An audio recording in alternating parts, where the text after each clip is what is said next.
Et salut, moi c'est Dan et aujourd'hui je vais te montrer comment tu peux créer un audio player pour ton site web. Allez, c'est parti. Alors, qu'est-ce que je vais te montrer aujourd'hui? Ça sera ceci. Je vais te montrer comment tu peux introduire un audio player comme celui juste ici en haut dans ton propre site web. Alors, comme d'habitude, je commence avec une div qui est vide. Et dans cette div là, tu vas vouloir lui dire que tu veux introduire en fait sur ta page web un audio player. Ok. Alors ce qu'il faut faire, c'est il faut que tu fais une balise audio. Alors c'est tout simple, c'est comme une balise div, uniquement elle s'appelle audio. Alors audio. Et dans la balise, il va falloir lui donner une source. Ça veut dire en fait ton audio, ton morceau de musique ou ton morceau de podcast ou ton tuto que tu fais en audio ou peu importe. Il va falloir lui donner une source.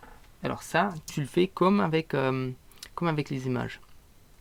Alors tu fais source est égal et après, entre parenthèses, tu lui donnes le chemin. Ici, j'ai créé un dossier, j'ai appelé média et j'ai fait un test.ogg. .ogg. Et maintenant, si je sauvegarde, logiquement, comme les images, il devait avoir le player. Mais en fait, non, rien du tout. Alors, il y a une chose à faire, c'est qu'il va falloir lui donner les boutons. Le bouton play, il va falloir lui donner le volume et tout ça. Et ça, tu fais en lui donnant l'attribut controls. Alors, controls. Oups. Controls. Et t'as pas besoin de rentrer là quelque chose dedans. Et dès que tu as fait ça, à partir de ce moment-là, maintenant tu as ton player ici. Comme tu vois, tu as le bouton play, tu as le ton, tu as la barre de progression, tu as le volume que tu peux muter ou non. Et puis ici, tu peux ajuster ton son comme tu le veux. Ok? Et maintenant, si j'appuie play, je suis en train de te montrer comment introduire un fichier audio dans une page HTML. Ok. Alors là, tu as ton audio player. Tout simple, pas besoin de plus. Alors, maintenant, tu peux lui donner d'autres attributs. Par exemple, le loop. Ça veut dire qu'à partir du moment où tu as appuyé une fois, ça va tourner en boucle. Et pour cela, tu lui donnes tout simplement loop. Loop. Et c'est tout. C'est tout. Maintenant, si je suis en train de te montrer comment introduire un fichier audio dans une page HTML.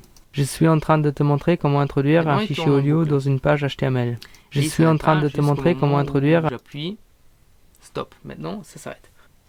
Alors maintenant, tu peux lui donner aussi, par exemple, autoplay. Ça veut dire, à partir du moment où la page, elle est chargée, la musique ou le texte, il se lance. Pour ça, c'est juste, tu lui dis...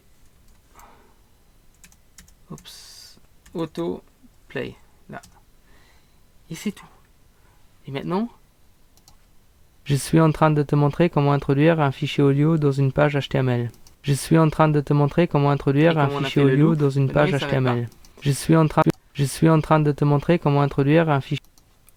Alors par contre, c'est vraiment à éviter de faire ça parce que c'est celui qui vient sur ton site. C'est lui qui décide s'il veut écouter ou non la musique ou ton texte ou peu importe. C'est vraiment déconseillé de faire sur autoplay. Maintenant, si vraiment tu veux faire sur autoplay, fais vraiment attention qu'il trouve ça tout de suite. Parce que s'il ne trouve pas le bouton pour faire pause, il va partir de ton site. Ok? Alors, maintenant, comme tu as fait autoplay, ok, si vraiment tu veux mettre de la musique en autoplay, et ça, par exemple, c'est sur des sites où tu peux pas, tu as sûrement déjà vu des sites où il y a du son et tu peux pas l'enlever, tu sais pas où c'est, il n'y a pas de bouton, rien. Ce qu'ils font, c'est en fait, ils enlèvent le controls et puis Je suis en train de te montrer comment introduire un fichier audio dans une page HTML. Je suis en train de te montrer comment introduire un fichier audio dans une page HTML. Je suis en train de te montrer comment introduire un fichier audio dans une page HTML. Je suis en train de te montrer. Et ça, c'est vraiment à éviter. Si tu veux le faire, c'est ton choix. Moi, je te le déconseille. Et je pense que tout le monde va te le déconseiller. Alors maintenant, si le navigateur, par exemple, il supporte pas le fichier audio que tu lui donnes, alors il y en a plusieurs. Il y a du MP3, il y a du AAC, il y a du OGG comme j'ai donné là, et il y a du WAF. Alors dans ce cas-là, il va falloir mettre un texte. Et le texte, tu le mets ici, entre les balises audio. Là, tu mets le texte que tu veux, en fait, qui s'affiche à partir du moment où le navigateur, il peut pas jouer ton fichier. Tu lui dis peut-être navigateur supporte pas ce fichier audio. Ou comme tu veux, tu trouves le texte qui est approprié. Alors il y a encore une propriété que je vais te dire. Par contre, ça se verra pas parce que le fichier il n'est pas assez lourd.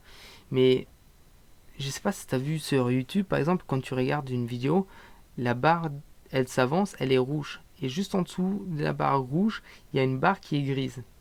Après, tu as la barre normale, la progression. Alors la grise, c'est le chargement.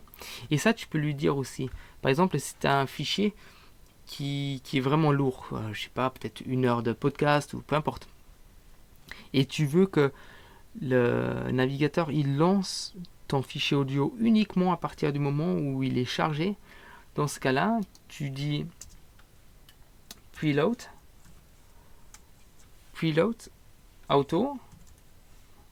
Comme ça, c'est le navigateur même qui choisit s'il charge ou non. Et si tu mets juste preload, là il charge. Ou tu fais non, et là il charge pas. Peu importe. Ça veut dire même si celui qui vient sur ton site, il a vraiment une connexion vraiment pas bonne, peu importe. Le navigateur, il va pas attendre que c'est chargé. Dès que tu appuies play, il appuie. Il écoute. Ok, mais dans ce cas ici, comme j'ai dit, le fichier, il n'est pas assez lourd pour pouvoir te démontrer ça. Et j'ai pas de fichier vraiment lourd sur l'ordinateur pour te montrer ça. Ok, dans cette vidéo, je t'ai montré comment tu peux créer un audio player et l'introduire dans ton site pour donner une nouvelle expérience au visiteur qui vient sur ton site web. Et maintenant, c'est à toi de jouer.